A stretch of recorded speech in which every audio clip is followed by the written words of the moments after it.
सबसे पहले आप ये बताइए कि हम किस व्यक्ति को सफल मानते हैं, उसे जिसने काफी लंबे समय तक बहुत मेहनत की लेकिन परिणाम बड़े नहीं आए, या फिर उसे जिसने मेहनत तो पहले व्यक्ति की तरह ही की लेकिन बहुत ही बड़े परिणाम लेकर आया। जाहिर है कि जिसके परिणाम बड़े होंगे वही सफल माना जाता है। लोग परिणाम देखते हैं, उसके पीछे की मेहनत को नहीं देखते। तो बड़े परिणाम लाने के लिए हमें क्या करना होगा? बड़ा परिणाम लाने के लिए हमें कुछ बड़ा करना होगा। बात सही है, लेकिन कुछ बड़ा करना इतना आसान नहीं होता। हम ऐसा क्या करें कि कुछ बड़ा कर सके? दोस्तों, बड़ा करने के लिए बड़ी प्लानिंग की जरूरत होती है। इसके लिए हमें अपने लिए कोई बड़ा लक्ष्य बनाना होगा। जितना बड़ा लक्ष्य होगा उतने ही बड़े परिणाम हमें मिलेंगे। बात तो ये भी सही है, लेकिन बड़ा लक्ष्य बनाने के लिए हमें क्या करना होगा? ये प्रश्न इसलिए पूछ रहा हूँ क्योंकि दुनिया में बहुत ही कम लोग बड़ा लक्ष्य बनाते हैं। सच तो यह है कि बड़ा लक्ष्य खुद के सामने रखना हर किसी के बात नहीं है, लेकिन फिर भी यदि हम बड़ा लक्ष्य खुद के सामने रखना चाहे तो इसके लिए हमें क्या करना होगा? बड़ा लक्ष्य खुद के सामने रखने के लिए हमें बड़ा सोचना होगा। जी हाँ, कुछ बड़ा सोच कर ही हम बड़े परिणाम हासिल कर सकते हैं। हमारी बड़ी सोच ही हमें बड़ी लक्ष्य पाने के लिए प्रेरित करेगी। जितना बड़ा लक्ष्य होगा उसे प्राप्त करने के लिए हम उतने ही बड़े काम करने के लिए खुद को प्रेरित करेंगे। जब काम बड़े होंगे तो रिजल्ट भी बड़े मिलेंगे। और दोस्तों, जब परिणाम बड़े होंगे तभी तो हम सफल बनेंगे, तभी तो लोग, ये दुनिया हमें एक सफल इंसान के रूप में मानेगी। यही तो हम सभी चाहते हैं कि पूरी दुनिया के सामने हम एक सफल इंसान बनकर सामने आए। तो अब ये स्पष्ट है कि हमारी बड़ी सोच ही हमें सफल इंसान बना सकती है। अगर ऐसा है तो समस्या क्या है? कोई भी बड़ा सोचकर सफल इंसान बन सकता है, लेकिन दोस्तों यह इतना आसान नहीं है। यदि यह इतना ही आसान होता तो बड़ा सोचना कौन सी बड़ी बात है? हर कोई बड़ा सोच सकता है, फिर हर कोई सफल बन सकता है। जी नहीं, सच तो यह है कि हम सभी बड़ा सोच तो सकते हैं लेकिन बड़ा सोचते ही नहीं है। यही सबसे बड़ी समस्या है। हम सभी के अंदर बड़े से बड़ा सोचने की शक्ति है, लेकिन फिर भी हम बड़ा नहीं सोचते हैं। हम लोग बड़े सपने तो बहुत देखते हैं लेकिन बड़ा सोचते नहीं है। हम लोग बड़ी सफलता तो पाना चाहते हैं लेकिन उसको प्राप्त करने के लिए कुछ बड़ा सोच नहीं पाते। हम लोग करोड़पति या अरबपति तो बनना चाहते हैं लेकिन अरबपतियों जैसी सोच नहीं रख पाते। अब सबसे बड़ा सवाल यह है कि हम लोग बड़ा सोचते क्यों नहीं है? प्रश्न का उत्तर जानकर आपको आश्चर्य होगा, क्योंकि उत्तर यह है कि बड़ा सोचने के लिए बड़ी हिम्मत की जरूरत होती है। हर कोई यह हिम्मत नहीं दिखा पाता, इसलिए वह बड़ा नहीं सोच पाता। अगर आपसे कोई कहे हर साल 1 लाख रुपए कमाना है तो ये साधारण लगेगा, लेकिन अगर वही लक्ष्य हर महीने या हर दिन रुपए लाख कमाने का हो तो क्या आप इसे संभव मानेंगे? अब सोचिए, हर घंटे 1 लाख कमाने का लक्ष्य, क्या यह असंभव लगता है? बड़ी सोच अक्सर असंभव लगती है, लेकिन यही असंभव को संभव बनाने का पहला कदम है। महाभारत की एक कथा के अनुसार बड़ी सोच और अटूट विश्वास से संभव भी संभव बनाया जा सकता है। अर्जुन ने बचपन में ही अपने लक्ष्य को तय कर लिया था। धनुर्विद्या में अद्वित बनने का उनकी बड़ी सोच और निश्चय ने उन्हें महाभारत का सबसे महान धनुर्धर बनाया। जब द्रौपदी के स्वयंवर में मछली की आंख भेदने की चुनौती सामने आए और उसमें एक विशेष लक्ष्य था, मछली की आंख को भेदना। स्वयंवर का नियम था कि जो व्यक्ति मछली की आंख पर अपने बाण से निशाना लगाएगा वही द्रौपदी का पति बनेगा। यह एक कठिन और असाधारण चुनौती थी। इस चुनौती को देखकर कई राजकुमारों ने अपनी शक्ति और कौशल दिखाने की कोशिश की, लेकिन कोई भी इसे सही से नहीं कर पाया। उस समय एक युवक आया जिसने खुद को साबित करने का फैसला किया। वह युवक पूरी तरह से एकाग्र था, उसकी सोच बहुत ही बड़ी थी। उसने सिर्फ मछली की आंख पर ध्यान केंद्रित किया और किसी भी अन्य बातों पर ध्यान नहीं दिया। उसने अपनी पूरी ताकत और कौशल का इस्तेमाल किया और मछली की आंख को भेद दिया। उसकी बड़ी सोच और विश्वास ने उसे सफलता दिलाई। दोस्तों, महाभारत के युद्ध के समय जब भगवान श्री कृष्ण ने अर्जुन को गीता का उपदेश दिया था, अर्जुन युद्ध के मैदान में भ्रमित और निराश हो गए थे। उन्हें ये समझ नहीं आ रहा था कि वह किसके लिए लड़ रहे हैं और क्या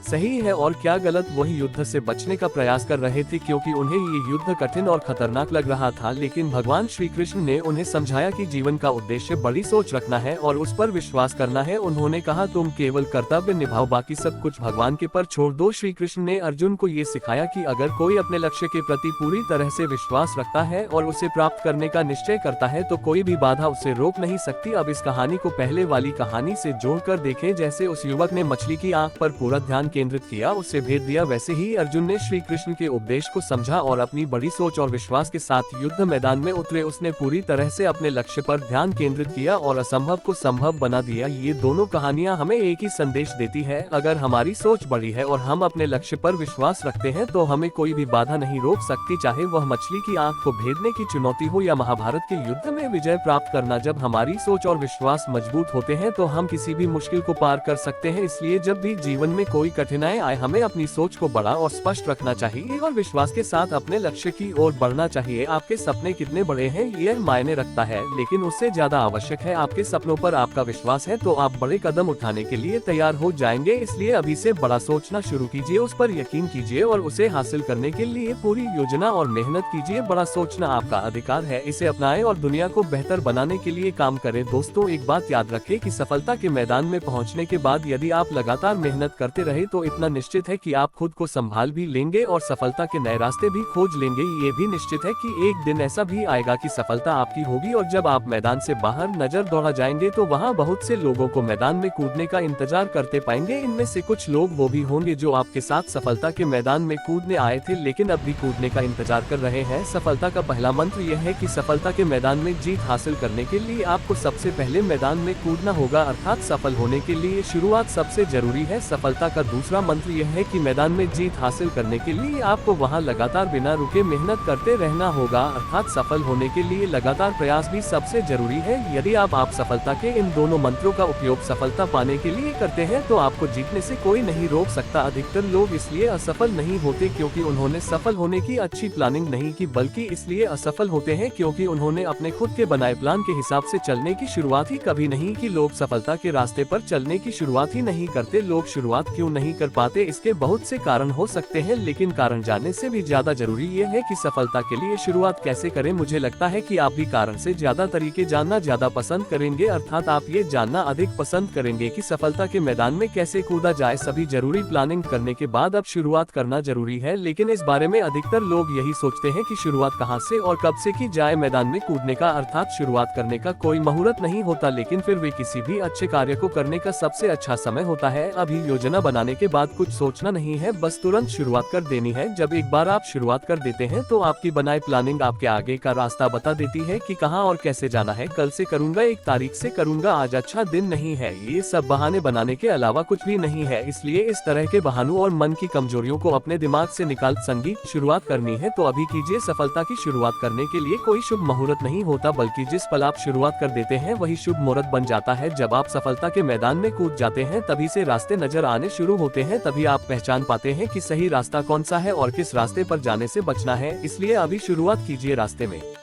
आपको बहुत सी ऐसी चीजें मिलेगी जो आपको लुभाएगी और आपको भटकने या रोकने की पूरी कोशिश करेगी। इस समय आपका दूसरा मंत्र काम आएगा। वह मंत्र है सफलता के रास्ते पर बिना भटके हुए लगातार चलना। सफलता के मैदान में हारने वाले लोगों की हार की सबसे बड़ी वजह स्थिरता का ना होना होता है। आपको यही स्थिरता बना के हमेशा रखना है। शुरुआत चाहे साधारण तरीके से हो, लेकिन जब आप लगातार प्रयास के बाद जब अपनी मंजिल प्राप्त कर लोगे तो धमाका जरूर होगा, जिसकी आवाज चारों ओर बिखर जाएगी और उन सभी को सुनाई देगी जो आपको जानते हैं या नहीं जानते हैं। साथ ही वो जो आपके सफल होने का इंतजार कर रहे थे या वो भी जो आपके असफल होने का इंतजार कर रहे थे। तो देर किस बात की है, अभी से शुरुआत कीजिए, लगातार चलिए, सफलता प्राप्त कीजिए और एक बड़ा धमाका कर दीजिए। ये कहानी है पांडवों के गुरु द्रोणाचार्य की, जिन्होंने अपने शिष्यों को जीवन में सफलता पाने के लिए निरंतर प्रयास और संकल्प की शक्ति सिखाई थी। जब द्रुपद ने द्रोणाचार्य को अपमानित किया था तो द्रोणाचार्य ने अपने शिष्यों को एक कठिन परीक्षा का सामना करने के लिए तैयार किया। उन्होंने अपने शिष्यों से कहा, जो भी इस कठिन होता को पार करेगा वही सबसे बड़ा धनुर्धर होगा। उन्होंने एक पक्षी की आंख को भेदने का लक्ष्य रखा। कई शिष्य पहले प्रयास में असफल हो गए, लेकिन कुछ ऐसे थे जिन्होंने बार बार प्रयास किया, लगातार और बिना थके। यहाँ पर एक महत्वपूर्ण बात यह थी कि सफलता का रास्ता एक ही प्रयास से नहीं खुलता। महाभारत की तरह जीवन में भी निरंतर प्रयास और कठिनाई के बावजूद सही दिशा में बढ़ते रहना ही सफलता की कंजी है। सभी शिष्यों में से केवल एक ने सही दिशा में और निरंतरता से लक्ष्य को भेद दिया। ये वही शिष्य था जिसने लगातार प्रयास किया और कभी हार नहीं मानी। वही शिष्य महान धनुर्धर बना और यह सब संभव हुआ सिर्फ निरंतरता के कारण। ये कहानी हमें यही सिखाती है कि सफलता के लिए सिर्फ एक शानदार शुरुआत नहीं बल्कि लगातार प्रयास और कड़ी मेहनत जरूरी है। अर्जुन जैसे महायोद्धा भी गुरु की शिक्षा और निरंतर अभ्यास से ही महान बने। उनका हर दिन का अभ्यास, हर दिन का निरंतर प्रयास ही उन्हें महाभारत के युद्ध में विजय बनाया। जिंदगी में भी सफलता पाने के लिए सिर्फ शुरुआत करना काफी नहीं है, आपको हर दिन छोटे छोटे कदम बढ़ाने होंगे, चाहे रास्ता कितना भी कठिन हो। निरंतर प्रयास और ईमानदारी से किए गए कार्यों से ही आप अपने लक्ष्य को प्राप्त कर सकते हैं। महाभारत की यह कहानी हमें सिखाती है कि जो निरंतर प्रयास करता है वही अंत में सफलता को हासिल करता है। जीवन में चाहे कितनी भी कठिनाइयां आए, अगर हम एक लक्ष्य पर निरंतर ध्यान केंद्रित करें तो सफलता निश्चित रूप से हमारे कदम चूमेगी। तो अगर आप सफल होना चाहते हैं तो शुरुआत कीजिए और निरंतर प्रयास करते चाहिए। आपको जो करना है उसे पूरी मेहनत और नियमितता से करें। जैसे महाभारत के